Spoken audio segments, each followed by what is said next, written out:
This the book of Second Exodus, chapter 9 and verse 1. He answered me then and said, Measure thou the time diligently in itself, and when thou seest part of the signs past, which I have told thee before, then shalt thou well understand that is the very same time wherein the highest will begin to visit the world which he made. Therefore, when there shall be seen earthquakes and uproars of the people in the world, then shalt thou well understand that the Most High spake of those things from the days that were before thee, even from the beginning.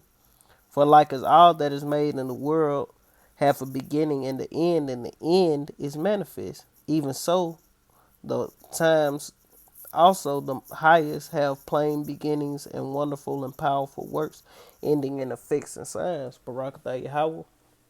Barakatah Yahweh Shai, Barakatah Yahweh, Barakatah Yahweh Shai, Barakatah Yahweh, Barakatah Yahweh Shai. Call Elohim La Yahweh by Hashem Yahweh Shai by Hashem Rakakadash. Double honors to the apostles and the elders of Great Millstone. Rule well been a great example to the younger brothers in the truth. Peace and blessings to the hopeful elect. Lord willing is edifying. World Trade Center 1 has been hit by lightning as Tropical Storm Henri battered New York. Look at that bolt. You can see it striking the top of the building in Lower Manhattan, connecting with the spire 550 meters above ground level. After a day... And these are all signs, man. We know who create the lightnings. We know who is in control of those things. And this Yahweh Bashem Yahweh Shai. Of course, Esau had harp and all these different things. But guess who controlling him? The Lord, Yahweh Bashem Yahweh Shai. Of sight absorbing the unfolding events, the president emerged to address the nation. A tough day. With details of what had happened. On one of the darkest days for the U.S. military in more than a decade. Something that's not getting a lot of attention right now is Vice President Harris is on a South Asian trip. She was just in Singapore. Then she flew to Vietnam. She has warned about China in the South China Sea. Can you talk about the U.S.-China brinksmanship that's going on right now? The tragedy is that the U.S. leaving Afghanistan for the Biden administration is a chance to focus on what they call our main adversary, which is China. The Vice President of the United States goes to Vietnam to call on Pacific Rim countries to face down China. China is doing some facing down of its own. China joining Russia and Iran. They're going to conduct their own military exercises in the Persian Gulf, no less, just as the U.S. has been conducting military exercises off the coast of China. And Russia both seem to be sending Washington a signal that they too can play war games. We have just learned from the Pentagon, this is their statement, we can confirm that a number of U.S. service members were killed at the Kabul airport. A huge explosion, mass casualties, people rushed to hospital. So I know those are tough words, but these are tough times, and this incompetence has very real consequences, as we've seen today, and people should be held to account. From the Black Sea to the Mediterranean Sea, the Persian Gulf to the South China Sea, friends and foes alike are flexing their naval muscles in a show of military and strategic force spanning the globe. This the book of Revelation, chapter 11 and verse 14. It reads, The second woe, World War II, is past, and behold, the third woe cometh quickly, World War III. And you see it, man, World War III is hastening greatly, goddamn it. It's coming fast, man.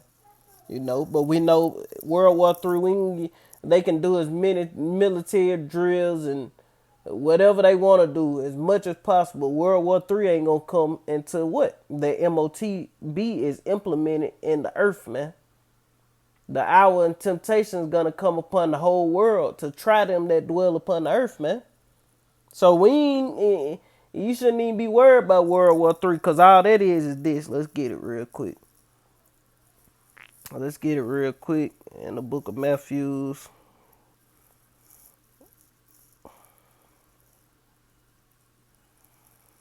This is the book of Matthew chapter 21, and we're going to start at 3. This is the book of Matthew chapter 21 and verse 3. It reads, And as he sat upon the Mount of Olives, the disciples came unto him privately, saying, Tell us, When shall these things be? And what shall be the sign of thy coming and of the end of the world? And Esau is the end of the world, and Jacob is the beginning of it that follows. So the end of what world? The end of the world of Esau, Edom, the so-called white man. The end of the world of the wicked. In the beginning, it say in the signs of Salakia. And what shall be the sign of thy coming in the end of the world? And Yahweh Shai, who the word England called Jesus, answered and said unto them, take heed that no man deceive you, for many shall come in my name, saying, I am Hamashiach. Christ, with the word English say Christ, and it's anointed of Hamashiach, and shall deceive many. And ye shall hear of wars and rumors of wars. See that ye be not troubled. For all these things must come to pass. So all we seeing right now is wars and rumors of wars.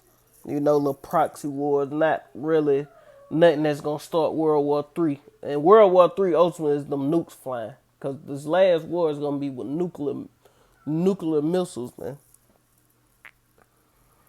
It say, for nation shall rise against nation and kingdom against kingdom, and there shall be famines, pestilence, and earthquakes in diverse places.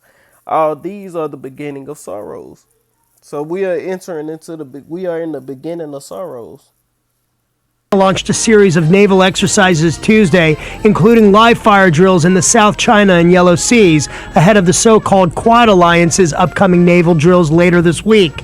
The United States, India, Australia, and Japan will conduct surface, subsurface, and air operations, including live fire weapons drills off the coast of Guam starting Thursday. It's clearly a move to put some pressure on China and show the U.S.'s commitment to its allies. Not to be outdone, China is also planning another military exercise, possibly later this year or in early 2022, with Iran and Russia in the Persian Gulf, that, according to the Russian ambassador to Iran, will, quote, ensure the safety. This the book of Joel, chapter 10, Joel chapter, this the book of Joel, chapter 3, and verse 10, say, beat your plowshares into swords, and your pruning hooks into spears. Let the weak say I am strong. And China is considerably a weak nation because they're not a military nation. They were more agricultural, producing things, not fighting and, warships and jets and missiles. But now they are, man. And Iran definitely not, but they are building up. And guess who backing them? Russia. And Russia always have been a military power. That's why they formed the NATO in World War II, after World War II. The North Atlantic Treaty Organization or something like that, to go up against the Soviet Union. Of international shipping and the fight against sea pirates. But clearly, it's not only about sea pirates. The China, Russia, and Iran naval drills will come close to U.S. military bases in the Persian Gulf region and will likely garner a response from the U.S. and its allies. This, as Vice President Harris is in Vietnam, part of her week-long Asia tour to court America's allies in an effort to counter China. During her visit to Singapore, the vice president took aim at China, saying the country posed a threat to other Asian nations and America's allies in the region, while accusing Beijing of coercion and intimidation in the South China Sea, where China continues to, according to Vice President Harris, push its unlawful territorial claims. But the vice president's Asia trip has largely been overshadowed by the ongoing situation in Afghanistan. And her trip to Vietnam got off to a curious and somewhat alarming start when it was delayed several hours due to a health situation in Hanoi.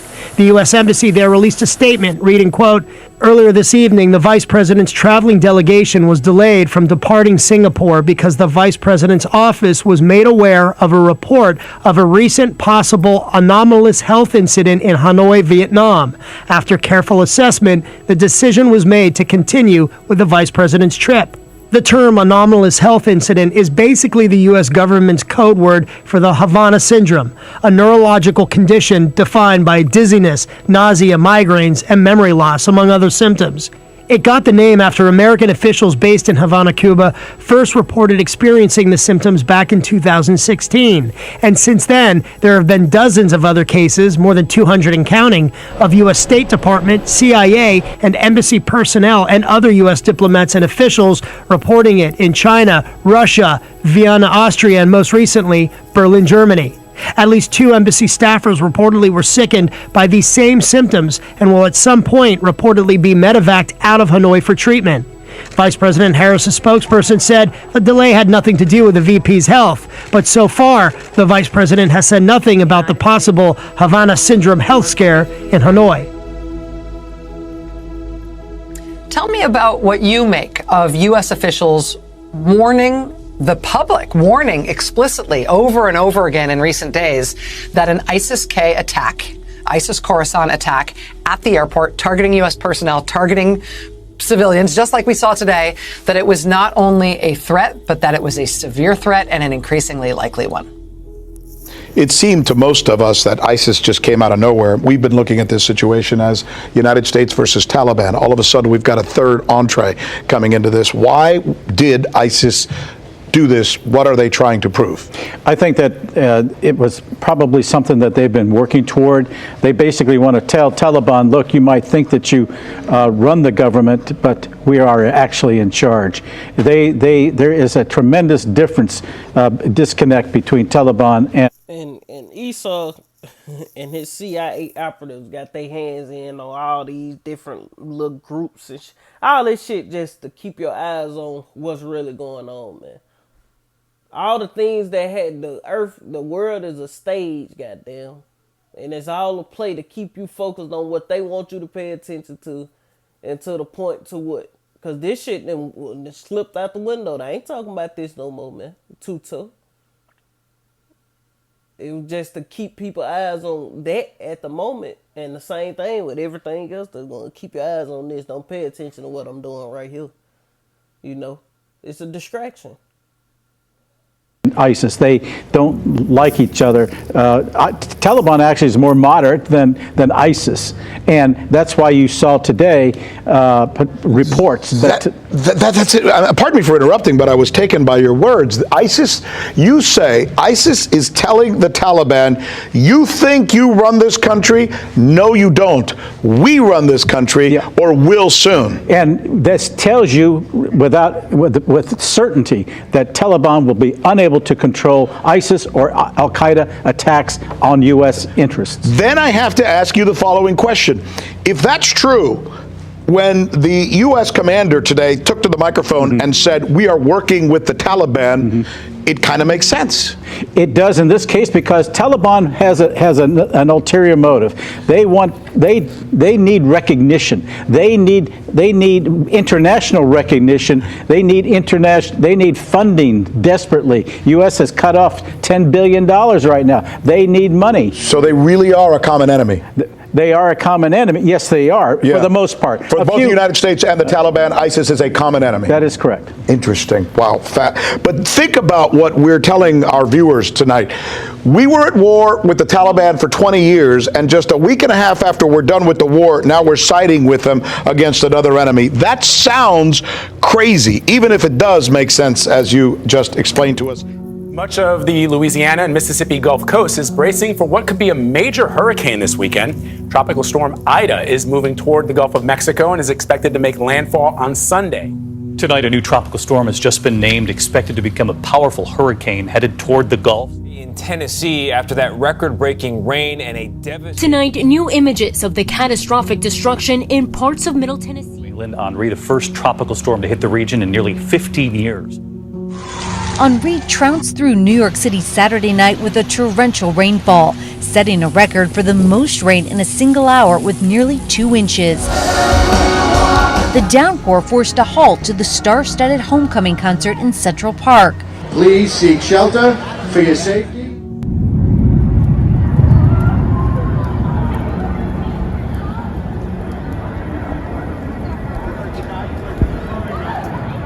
Oh, I missed.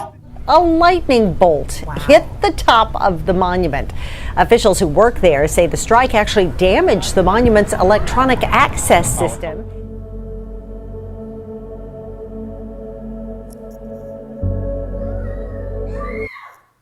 This the book of Psalms, chapter 63. Chapter 83 and verse 13. Oh Yahweh, it say, "Oh my God, make make them like a wheel, as the stubble before the wind, as the fire burneth a wood, and as a flame setteth the mountains on fire.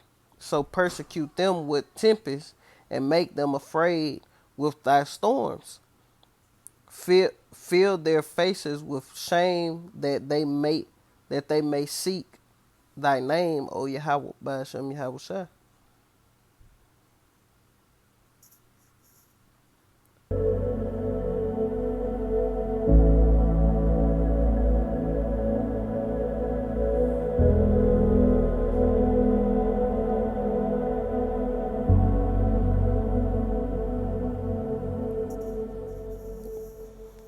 With that, Lord willing, this edifying, I want to end it giving all honor and glory to Yahweh by Hashem, Yahweh Shai, by Hashem, Rakakodash, double honors to the apostles and the elders, a great millstone, rule web, and the greatest honor to the young brothers in the truth, and peace and blessing to the hopeful elect.